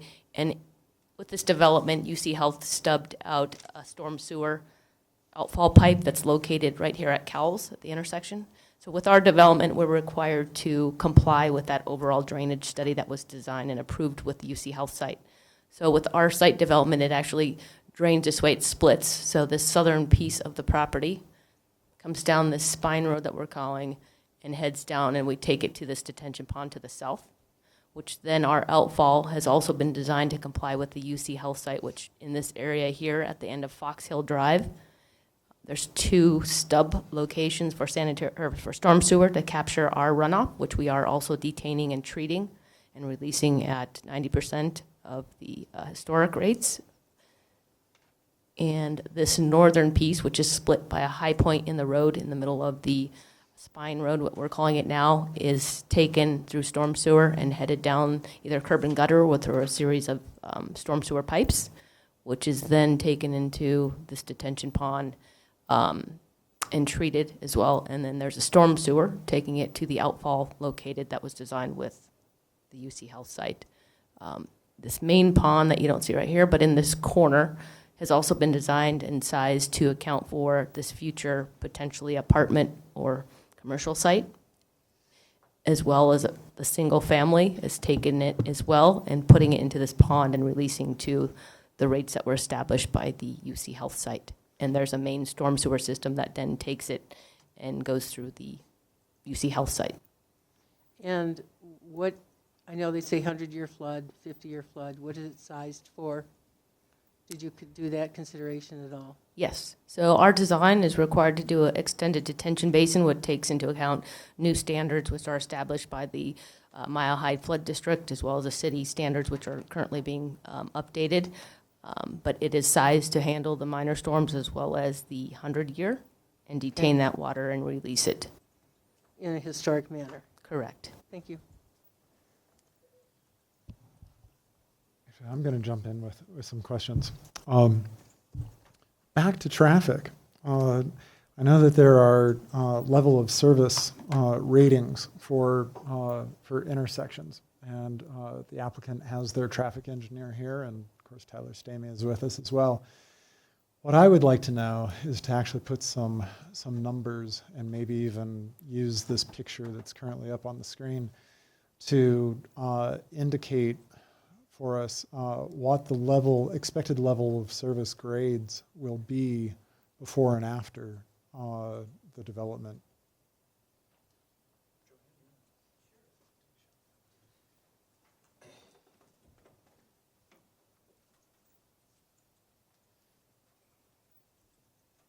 Good evening. I'm Joanne Higgins with Permontes Group. Levels of service are really based on peak hour traffic, so it's the highest traffic of the day. And so we're looking at intersections, the most congested. I'll give you, let's do County Line Road and 119. That's the busiest one.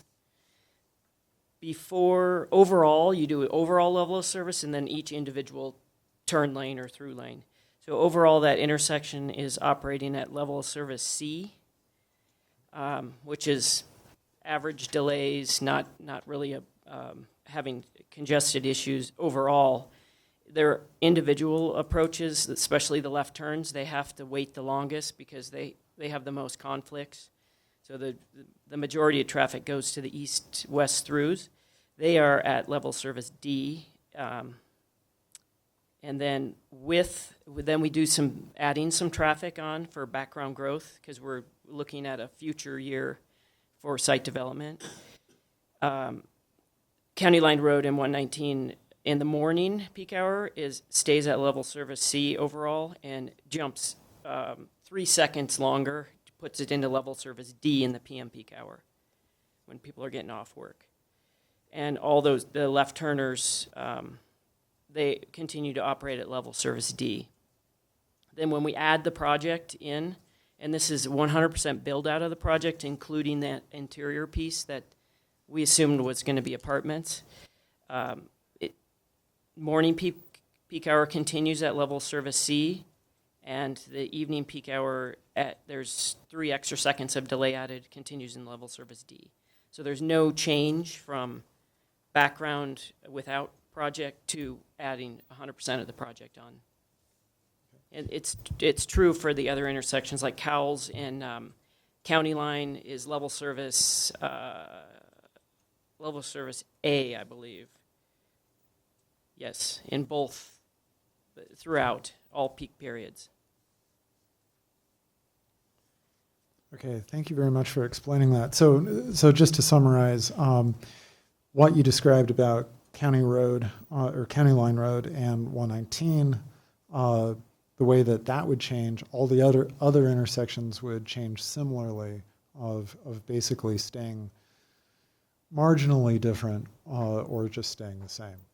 That's true. There's an incremental increase in delays at the intersections with the addition of background growth and this 100% build out of this project. Okay.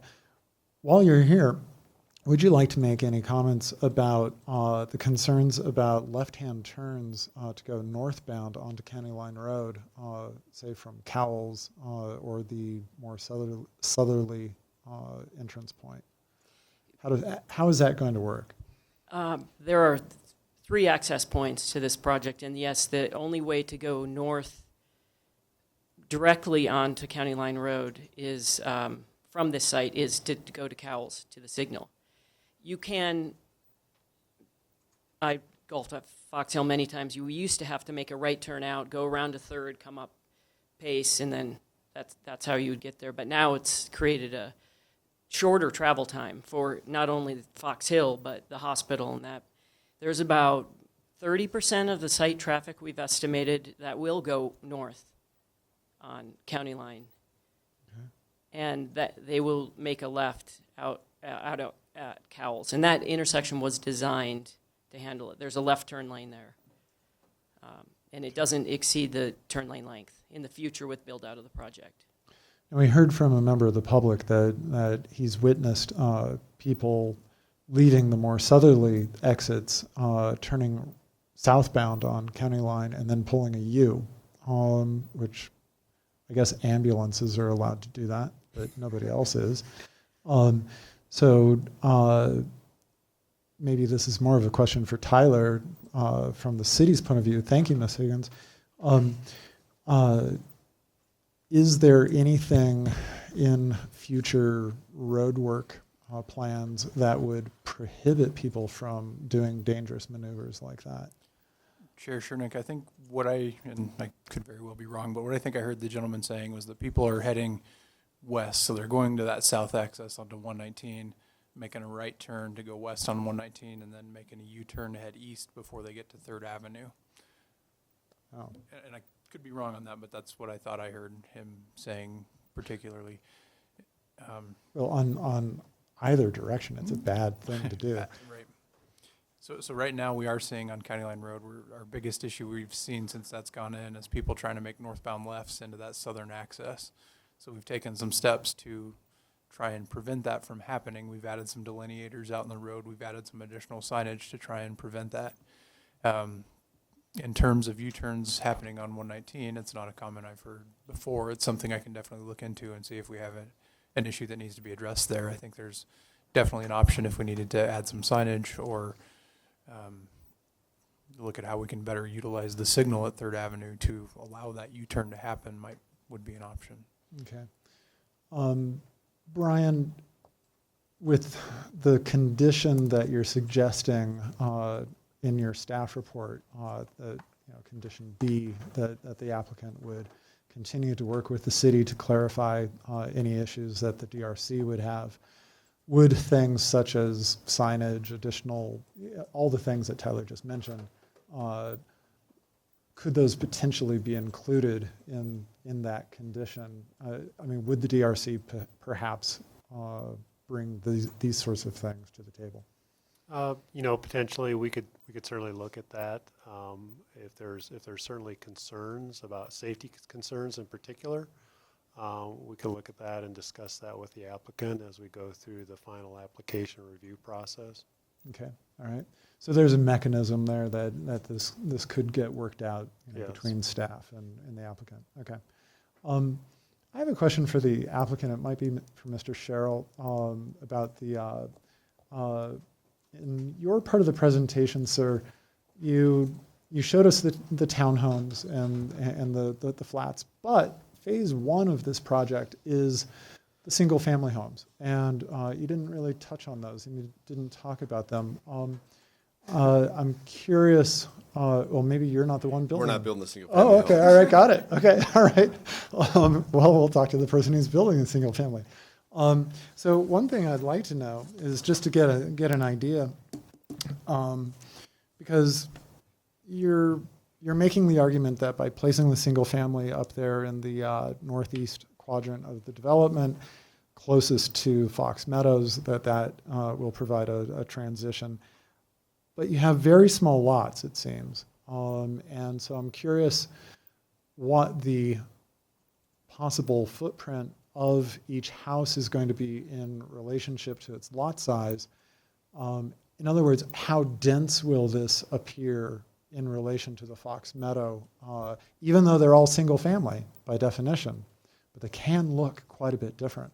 So can you give me a visual, paint a picture for me as to what that single-family area is going to look like. Sure, be glad to. And I will say that there in the mixed neighborhood, there's no requirement to do single family. That's Mhm. something we put forward as just for good development. If I remember correctly, and someone here can correct me if I'm wrong, but the lots just north of us are 50-foot lots.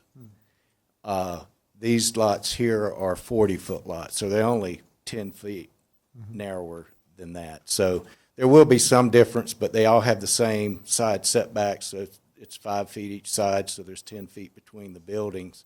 Would you be able to look at it and tell? I know I've been going through subdivisions before, and is this a 50-foot lot or a 40-foot lot? You really have to look hard to tell that difference. But yes, these are slightly more dense than the existing subdivision to the north. Okay, and will they be two-story, and are the houses to the north also two-story primarily? Do you know? I believe there's a mixture of two-story and one-story to the north. I'm not absolutely sure of that. Brian's saying yes. Yes. Okay. Yes, okay. And I would imagine as you get more dense, to get the square footage, you have to go up. I would imagine you would have predominantly some two-story in that area. Okay, thank you. That gives me a much better idea of what that's going to look like. So, Commissioner Poland. Thank you. Just want to give some of my thoughts here. First of all, I want to thank Charlie Mack for coming and testifying in front of us. I also want to thank Charlie Mack, Heather Martin, and Gloria Powers for submitting letters to us expressing their concerns. I want to let the public know that we do take those concerns to heart and that I believe we have done a fair job of investigating those and asking probing questions to further clarify them. I believe there were 4 main concerns expressed by them. One was parking in the subdivision. I feel that the applicant has gone above what the minimum is. Are people going to park in the street? Probably. The good news is that this subdivision is separated from the subdivision to the north, so it will not bleed over to the current subdivision to the north. It'll be all contained, and people just have to be good neighbors. As far as the school district, it looks like the capacity, as noted by the school district, they anticipate up to, I believe the 5-year plans showed about 102% of capacity, which is below the 125% that they consider to be the max. So even though there's concerns with some of the people in the neighborhood about school capacity, the school district feels comfortable with it, which means that I will take that as feeling comfortable. Affordability was expressed. I know a couple years ago, I was looking for housing in Longmont. The price point that they're coming in at, between $280 to $400, is definitely I'm going to say on the lower side of the market in Longmont. I know especially in the southwest side, it is above that amount. So as far as affordability, this is, as far as I can tell for Longmont, pretty affordable. Is it going to be more than what some people can afford? Sure. But coming in at 280 and above, that's a good starting point. And the other one was traffic. We've had Tyler come here, and we've had the applicant's traffic engineer come here. They've answered our questions as far as what the traffic's going to be like. Could it get tough at times? It might. I can see, especially maybe turning left, heading south on County Line, trying to turn left and head east on 119 might be a little difficult from time to time. But Tyler has assured us, and the traffic engineer has assured us, that it's not going to be adversely affected. I think it's going to drop at most from a C to a D, and it sounds like they're anticipating somewhere between, even at max, but also somewhere around a 6-second additional delay. So given that, it appears I am satisfied that the applicant has taken some pain to try to alleviate some of these. I do like the fact that they did put the single family adjacent to the single family up to the north. It does show concern for the surrounding neighborhoods. I do believe that this will be good for Longmont, that we do need diversity of housing, that a mix of townhomes, condos, and single family homes will be a nice addition in this area. And so for those points, I am currently at this point, unless somebody can convince me otherwise, for this development. Was that a motion in the making? I am ready to make a motion, but I was waiting to see if anybody else had any comments. Okay, all right. Commissioner Lukuch. Thank you, Chairman Shernick. I have a quick question, hopefully. I know there are power lines in the area. What are the restrictions to build around them or under them, and are the power lines crossing this property, this lot? Yes, there is there's a north-south power line, Platte River Power Authority. There's actually a substation. Oh, thanks, Jan. That runs north-south, bisects. Right. Well, it's between the single-family area and the townhome and condominium area. Yeah. And then and then it continues south, and there's a substation that's right there that was constructed maybe 10 years ago or so to serve this area. There is an existing 80-foot wide easement for those power lines. Obviously, no buildings can be constructed underneath that easement. There are allowances for certain things such as stormwater detention, some limited landscaping in terms of the height of the trees, and perhaps parking could be incorporated underneath the power lines as well. But there's no, in terms of separation or setback from the easement, there is not a requirement. So it's going to cross between the single family and over the detention pond in that area. Is that where it's crossing? Yes, that's correct. Okay. Thank you. Commissioner Teta. Chairman Shernick piqued my interest when we talked about the single-family homes and the compatibility with the single-family homes to the north. Mm-hmm. The 40-foot width seems especially narrow. What do we know, either Don or Brian, in that single-family development to the north? What are the widths there? And are the side yard setbacks also 5 and 5? I don't know for certain, but I believe the setbacks are 5 feet. And that area directly to the north of the railroad tracks in that single family area. I believe those lots are probably around 50 feet wide. They could be a little bit narrower, but I don't know for certain. I'd have to look up that information. In terms of, it's not like a substantial difference in terms of lot sizes or lot widths and or setbacks. And then a quick follow, is the 40-foot, is that a bonus based, or is it part of the new collapsing of zoning code, or? So it's allowance in the RMN, or residential mixed neighborhood zoning, the 40-foot wide lots.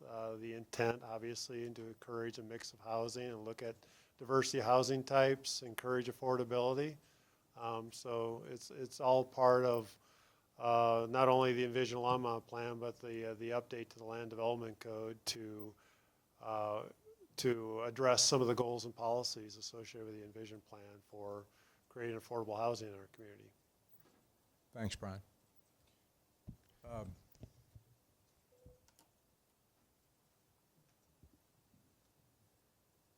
I would like to add, if I can go back a little bit further. See if we got. I think this may make you a little. Am I going the wrong way? Okay.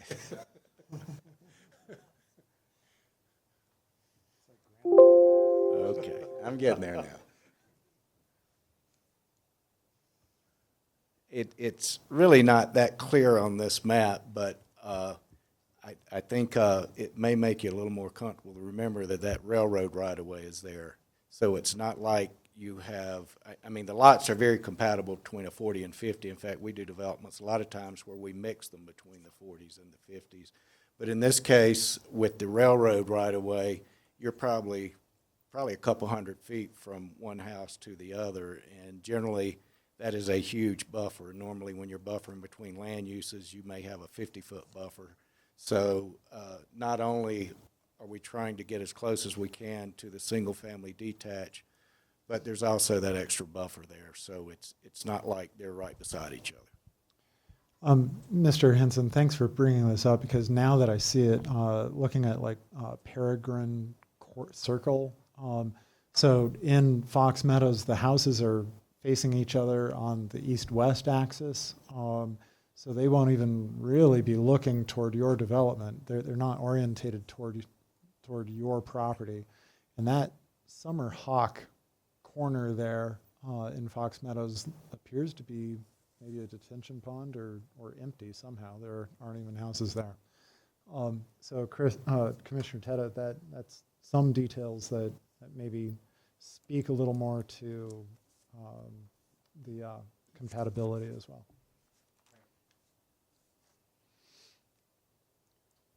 Commissioner Goldberg. Could I just interject one more thought? Having been there for 35 years, viewing this as it's developed, and actually when you look at the, where you said the power line may go through, the houses to the left are the large houses that face the course, and they're quite large, but the houses that to the right where you say don't face the golf course, those lots I think are about the same size as what you have. Those are significantly smaller than the houses that go to the west of that. Those would be larger, but the ones directly across what's being developed here, I think those lots are about the same size. Thank you, sir. Don? Chairman Chernak, I've got the plat up. The lots are 50 feet wide that are north of Peregrine, and the lots are almost everyone that I can see are 5,000 square feet. Okay. So, and there is an outlot between the railroad and those homes that are on Peregrine Circle and Summer Hawk Drive. Okay, great, thank you. Commissioner Goldberg. Yeah, thanks, Chairman. Yeah, I just want to jump off of Commissioner Poland's summary earlier. I think we've done a good job working through the project, hearing from the public, and for all the reasons that we've discussed together, and as I identified earlier, for the reasons listed in the packet by staff and from the testimony from the applicant, I feel comfortable moving forward with a motion that we approve PZR 2019-10B, which reads the condition that the final applications will address plan revisions as identified by the Development Review Committee. Okay, we have a motion on the floor to approve PZR 2019-10B. Commissioner Poland. Thank you. I also want to thank the applicant for doing a really good job of going over the review criteria. Because of that, I'm not going to go through each individual one. I will say, though, that I do find that they do meet section 15.02.055, which is the review criteria for all development, parts 1 through 5. I also find that it also meets the preliminary plat section section 15.02.060E, parts 1 through 3. Based on that, I will go ahead and second the motion. Okay, we have the motion seconded by Commissioner Poland. I'll jump in and just make a couple observations as well. Our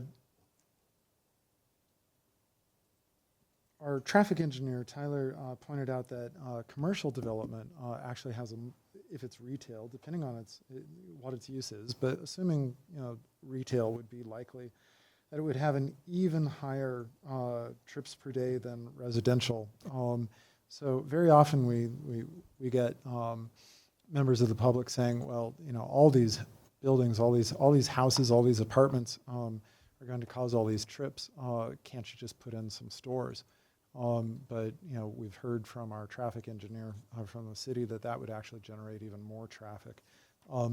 The other thing, too, is this project, in terms of meeting the criterion about providing a diversity of housing, I think in almost 10 years of serving on planning and zoning, this is the first time I've seen more than 5 condominiums being proposed. This is a huge number of condominiums. Condominiums are just not to be found anywhere in the market right now. So maybe I'm partial. That's how I became a property owner myself, was through a condominium. But it is a really good way, I believe, for somebody to become a first-time property owner and make their way into that. So I find that a positive thing.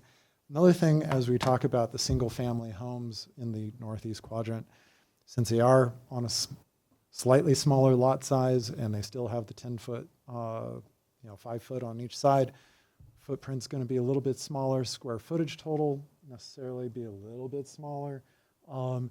Therefore, as the applicant said in their letter, that makes the product not necessarily affordable by the technical definition that is set out by our inclusionary zoning housing requirement, but obtainable. It's not, I like the word unobtainium. Some people use that as to refer to things that are just impossible to ever get. These are the opposite. They would be obtainable. So I think that's a positive in this regard. Okay, any further comments from the commission? Seeing none, let's take a vote.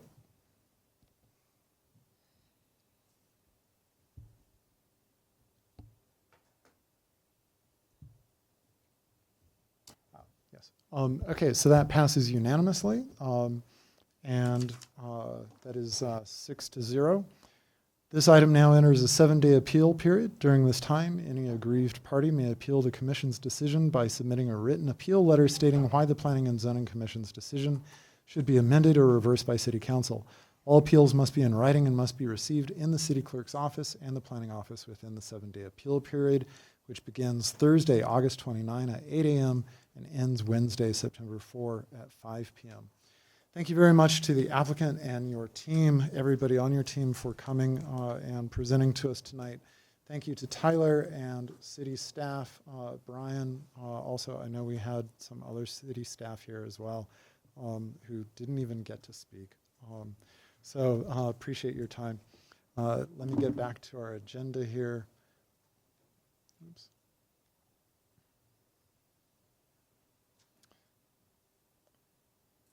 Okay, next item on our agenda is our final call for the public invited to be heard. If there's anybody in the public who'd like to come forward and speak about anything that was not on tonight's agenda, now's the time to do so.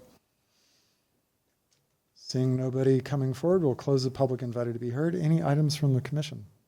Anybody? Seeing none, our council representative is not present. We'll move on to item number 10, items from our planning manager, Dawn Burchett.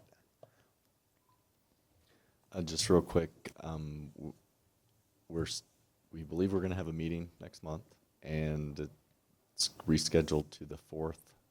Got to make sure with Jane because she keeps us on track. The 4th Wednesday of next month, and so as we get our information all together, we'll send that out to you. But we just wanted to let you know it is on a different day, as some of our staff will be up at the conference for the planning conference. So we won't be here on the 3rd Wednesday. Okay, thank you, Don. And looking at our list here, it looks like that would be September 25. Right, Jane? Correct. Okay. All right. Unless anybody's opposed, we'll be adjourned. Thank you.